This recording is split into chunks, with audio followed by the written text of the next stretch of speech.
الحمد لله نحمده ونستعينه ونستغفره ونؤمن به ونتوكل عليه ونعوذ بالله من شرور أنفسنا ومن سيئات أعمالنا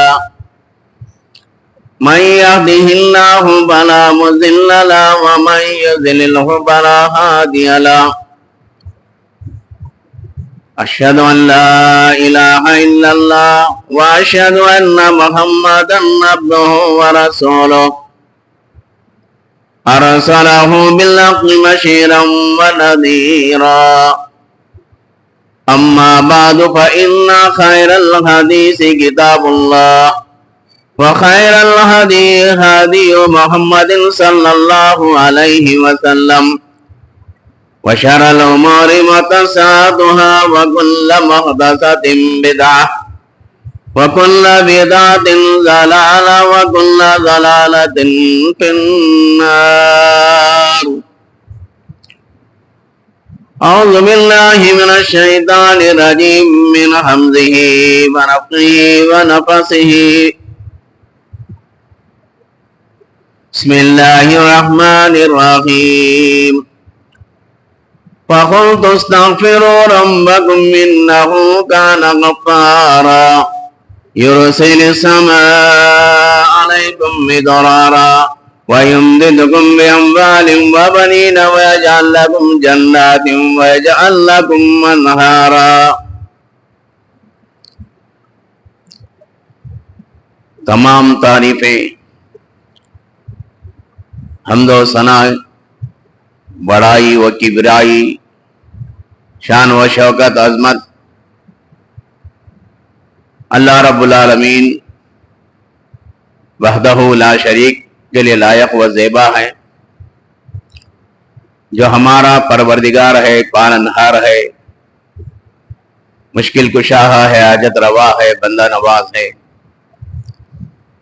ساری خوبیوں کا مالک مختار کل ہے، احکم الحاکمین ہے، ارحم الراحمین ہے،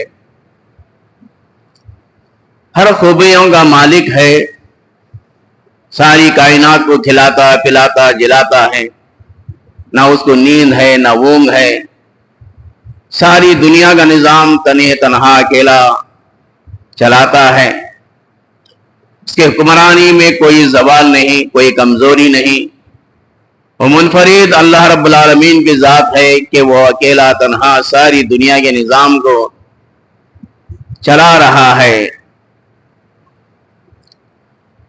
اللہ کی حمد و ثنا کے بعد، اللہ کی بڑائی کے بعد، بے انتہا لاکھوں لا تعداد بے شمار انگنت درود و سلام نازل ہو جیو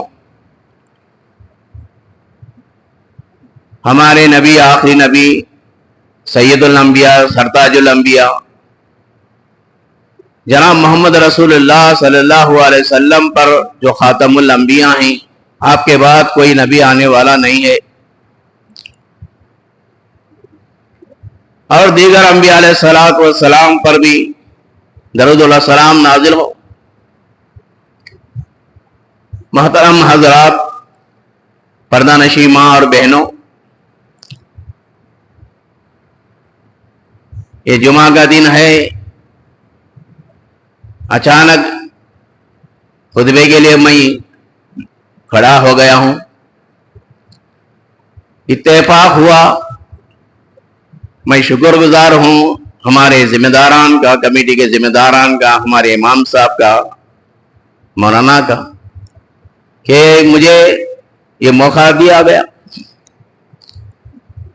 محترم حضرات، ابھی قرآن کریم کی آیت کریمہ آپ کے سامنے جو تلاوت کی گئی، اس کے پس منظر میں، اس کی گہرائی میں دیکھا جائے تو آج ہم اس دور میں قیامت کی نشانیوں میں سے ایک نشانی یہ ہے، قیامت کے قریب شرک عام ہو جائے گا،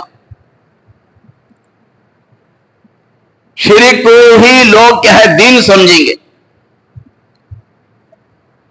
دنیا میں مشکلیں آتی ہیں، مصیبتیں آتی ہیں، پریشانیاں آتی ہیں، کبھی تعلیم کا مسئلہ ہے، کبھی روزگاری کا مسئلہ ہے، کبھی اولاد کا مسئلہ ہے، کبھی ازدواجی زندگی کا مسئلہ ہے، کئی مسائل ہماری زندگی سے لگے ہوئے ہیں۔ تو آج ہمارے مسلمان، اگر ہمارا عقیدہ مضبوط ہے، صحیح ہے، تو ہماری توجہ، ہمارا رجوع ہونا اللہ کی طرف ہوتا ہے، اللہ کی طرف رجوع ہوتے ہیں۔ کوئی بھی تکلیف آتی ہے، مصیبت آتی ہے، پریشانی آتی ہے، دکھ دکھیرا آتا ہے، چونکہ یہ ساری چیزیں انسانیت کے ساتھ لگی ہوئی ہیں، لیکن وہ جن کا عقیدہ کمزور ہوتا ہے، جب تھوڑی سی مصیبت آتی ہے، نوکری کا مسئلہ ہو، اولاد کا مسئلہ ہو، تعلیم کا مسئلہ ہو، روزگاری کا مسئلہ ہو، کاروبار کا مسئلہ ہو، کوئی بھی مسئلہ کیوں نہ ہو، باباؤں کے دربار کو کیا ہے کھٹکھٹاتے ہیں، وہاں حاضری دیتے ہیں، وہاں منتیں مانگتے ہیں، نظر و نیاز کرتے ہیں، وہاں اپنی جبینوں کو، پیشانیوں کو وہاں جا کر جھکاتے ہیں، وہاں جا کر التجا کرتے ہیں۔ لیکن یہ فرصت نہیں کہ اللہ نے ہمیں پیدا کیا ہے، اگر کوئی باپ کی کمائی سے کھا کر بیٹا کسی آستانے پر، مزار پر، درگاہ پر جا کر سر جھکائے، کسی کی فرما برداری کرے، باپ کی کمائی سے کھا کر کسی کی وفاداری کرے، فرما برداری کرے، کیا باپ پسند کرے گا؟ کوئی بیوی اپنے شوہر کی نافرمانی کرے، کیا شوہر برداشت کرے گا؟ تو اللہ کی ذات بدرجہ اولا ہے، اللہ رب العالمین نافرمانی کو نہیں برداشت کرے گا، شرک کو نہیں برداشت کرے گا۔ بندہ گناہ کرتے جائے، توبہ کرتے جائے، اللہ تعالیٰ بندے کے لیے دروازہ اس وقت تک کھلا رکھا ہے جب تک اس کے حلق سے خرخراہٹ کی آواز نہ آئے، خرخرے کی آواز نہ نکلے، خرخر کی آواز نہ نکلے، جب تک اللہ تعالیٰ اس کے لیے معافی کا دروازہ، توبہ کا دروازہ، استغفار کا دروازہ کھلا رکھا ہے۔ آج کہاں بھٹک رہے ہیں؟ اللہ رب العالمین ہمیں دنیا میں بھیج کر ایسے ہی نہیں چھوڑا ہے، ایک ماڈل رکھا ہے پیغمبر کو بنا کر، اور ایک کتاب کی شکل میں ہمارے لیے ماڈل ہے۔ تو یہ چیزوں کو عقیدہ سدھارنے کے لیے انبیاء علیہ الصلوۃ والسلام کا ایک سلسلہ قائم فرمایا۔ جب قوم بگڑتی ہے، جب قوم اللہ کی نافرمانی، بغاوت کرنے لگتی ہے، خدا کی زمین پر خدا کی نہ سننا، شرارت نہیں ہے تو پھر اور کیا ہے؟ نبی سے بغاوت، اللہ سے عداوت، ضلالت نہیں ہے تو پھر کیا؟ پھر اور کیا ہے؟ جب ضلالت پہ قوم اترتی ہے، اللہ اس کی اصلاح کے لیے پیغمبر کو بھیجتا ہے، نبی کو بھیجتا ہے۔ یہ سلسلہ انبیاء علیہ الصلوۃ والسلام کا حضرت نوح علیہ الصلوۃ والسلام سے سلسلہ چل پڑا، اور آخری نبی جناب محمد رسول اللہ صلی اللہ علیہ وسلم تک یہ سلسلہ رہا کہ وقت کا نبی اپنی قوم کے لوگوں کے لیے ان کے عقیدے کو سدھارتے رہے۔ قوم بگڑتے گئی، انبیاء علیہ الصلوۃ والسلام آتے گئے۔ تو ہم اللہ کے ذات سے وابستہ ہونا چاہیے۔ پیغمبروں سے بھی غلطیاں ہوئی، چھوٹی موٹی غلطیاں، انبیاء علیہ الصلوۃ والسلام سے بھی سرزد ہوئی۔ وہ ایسا نہیں کہ ایک پیغمبر دوسرے پیغمبر کے دربار پر جا کر کیا ہے گڑگڑائے، ان کا دروازہ کھٹکھٹائے، ان کے مزار پر جا کر کوئی پیغمبر کی خبر پر نہیں گیا۔ نوح علیہ الصلوۃ والسلام ان سے بھی چھوٹی سی غلطی ہو گئی، تو اللہ حضرت نوح علیہ الصلوۃ والسلام اللہ رب العالمین سے ان سے یہ غلطی ہوئی کہ اپنے بیٹے کے لیے فریاد کے، استغفار کی دعا کیے، تو اللہ رب العالمین نے کہا نوح تیرے بیٹے کا نام تو اپنے منہ پہ نہ لانا، اگر تو اپنے بیٹے بیٹے کا نام منہ پر لائے گا تیرا نام نبیوں کے فہرست سے نکال دوں گا۔ نوح علیہ الصلوۃ والسلام توبہ کرتے ہیں، استغفار کرتے ہیں، اللہ سے گڑ گڑاتے ہیں کہ اللہ اگر تم میری توبہ نہ کرے، مجھے معاف نہ کرے تو میں خسارہ اٹھانے والوں میں سے ہو جاؤں گا۔ حضرت یونس علیہ السلام جب قوم گناہ کرتے ہیں، نافرمانی کرتے ہیں، اللہ سے بغاوت کرتی ہے، نوح علیہ السلام قوم سے کہتے ہیں کہ فلاں ایام میں فلاں مدت میں اللہ کا عذاب آئے گا۔ اللہ رب العالمین کا سنت نظام ہے کہ اللہ تعالیٰ اپنے پیغمبر کی بات کو اللہ رد نہیں کرتا ہے، تو اللہ کا عذاب آنے کے آثار نظر آئے تو حضرت یونس علیہ السلام وہاں سے گھبرا کر گئے کہ اللہ کا عذاب آ رہا ہے، آنے والا ہے، آ رہا ہے۔ حضرت یونس علیہ السلام وہاں سے نکل گئے، قوم کے لوگ ایک میدان میں جمع ہو گئے، بچے بھی، بوڑھے بھی، عورتیں بھی، سب توبہ کرنے لگے، استغفار کرنے لگے، اللہ سے رونے لگے، گڑ گڑانے لگے، تو اللہ تعالیٰ وہ بھیانک عذاب کو اللہ تعالیٰ کیا ہے نکال دیا، ان کے سروں سے عذاب کو ہٹا دیا۔ تو استغفار ویسی چیز ہے، دعا ویسی چیز ہے کہ اللہ سے دعا کیا جائے، اللہ سے توبہ کیا جائے، اللہ سے استغفار کیا جائے کہ اللہ تعالیٰ ہماری چھوٹی بڑی، یعنی اللہ تعالیٰ زمین سے لے کر آسمان تک کے ہمارے گناہوں کو معاف کرنے کے لیے اللہ تعالیٰ تیار ہے، لیکن اللہ رب العالمین شرک کرے، شرک پر مصر رہے، اسی پر اٹل رہے، اس پر کیا ہے ساری زندگی شرک پر کیا ہے گزارا، شرک پر مر گیا، تو اللہ رب العالمین اس کو معاف نہیں کرے گا۔ جب تک اس کی جان میں جان باقی، اللہ سے توبہ کرے، اللہ اس کی توبہ کو قبول کرے گا، اس کو معاف کرے گا اللہ رب العالمین چاہے۔ لیکن شرک پر چلے گیا دنیا سے، پھر اس کے لیے راستہ مغفرت کا راستہ نہیں ہے۔ ان اللہ لا یغفر ان یشرک بہ ویغفر ما دون ذلک لمن یشاء، اللہ ہر گناہ کو معاف کرنے کے لیے تیار ہے، شرک کو معاف نہیں کرتا۔ شرک کرنے والے کو، جرائم کرنے والے کو ایک موقع ہے، وہ موقع پر توبہ کرے تو اللہ رب العالمین اس کی توبہ کو قبول کرے گا، اس کو معاف کرے گا۔ تو اسی طرح پیغمبر انبیاء علیہ السلام سے ذرا بھی غلطی ہو جاتی، تھوڑی سے بھی نافرمانی ہو جاتی، فوراً کیا ہے وہ اللہ کی طرف رجوع ہوتے تھے، اللہ کے دربار کو کھٹکھٹاتے، اللہ کے دربار میں ہاتھ اڑا کر کیا ہے دعا کرتے تھے، اپنی گناہ چھوٹی موٹی غلطیوں کو اللہ کے بارگاہ میں پیش کر گڑ گڑا۔ اللہ ہماری دعا سننے کے لیے تیار ہے۔ جنگ بدر کا موقع ہے،